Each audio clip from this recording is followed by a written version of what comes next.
Hello বন্ধুরা, তোমরা সবাই কেমন আছো? দেখো, অনেক দিন পর আমার মিক্কি একটু সুস্থতার পথে। মুখে এখনও রুচি কম, তারপরও সে এখন একটু আগের চেয়ে অনেক ভালো আছে। জ্বরও কমেছে, এখন একটু একটু খাচ্ছেও। এতদিন তো খাওয়া দাওয়াও ছেড়ে দিয়েছিল, অনেক কষ্টে তাকে খাওয়ায়ে একটু সুস্থ করেছি। দেখো, আর মিক্কিকে ছাড়া এক মুহূর্ত থাকছে না। মিক্কি যখন অসুস্থ ছিল, কিক্কি সারাক্ষণ ওর পাশে পাশে, এখনও দেখো সে মিক্কির পাশে পাশে থাকছে। বন্ধুত্ব এমনই হয়। দেখো, পশু পাখিদের মধ্যেও কি সুন্দর একটা বন্ধুত্ব রয়েছে। দেখো, মিক্কি যখন অসুস্থ ছিল, কিক্কির মন খারাপ ছিল, সে সারাক্ষণ কিক্কিকে আদর করত আর দেখো পাশে পাশে থাকতো।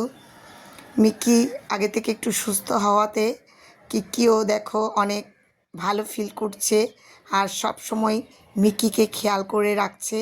মিক্কি কী করছে না করছে সব সময় পাশে থেকে তার যত্ন করছে। দেখো, পাশাপাশি মিক্কির পাশাপাশি বসে আছে কিক্কিও। দেখো, এই দৃশ্যটা অনেক সুন্দর লেগেছে আমার কাছে। এই যে বন্ধুত্ব, পশুদেরও মধ্যে এত সুন্দর বন্ধুত্ব থাকে তা আমার জানা ছিল না।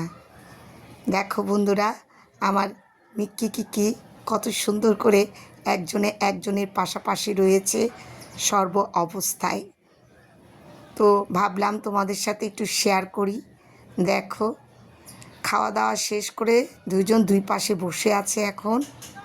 আর দেখো, মাঝে মাঝে খুনসুটিও করছে।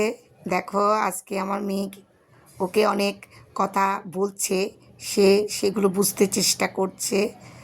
মানে ওর জন্য আমরা কত দুঃখ পেয়েছি সেটা বলছিল।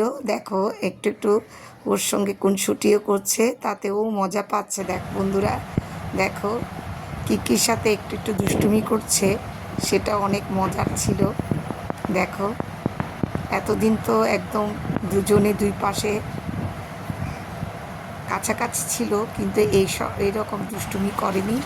এখন দেখো, একটু সুস্থতায় দুজন আনন্দে মেতে উঠলো, আবার খেলাধুলা করছে। দেখো, একজন একজনের সাথে ওদের খেলাধুলার ধরনটা এমন, একজন একজনের সঙ্গে এইভাবে খুনসুটি করে। দেখো, মিক্কি ক্লান্ত হয়ে চলে যাচ্ছে।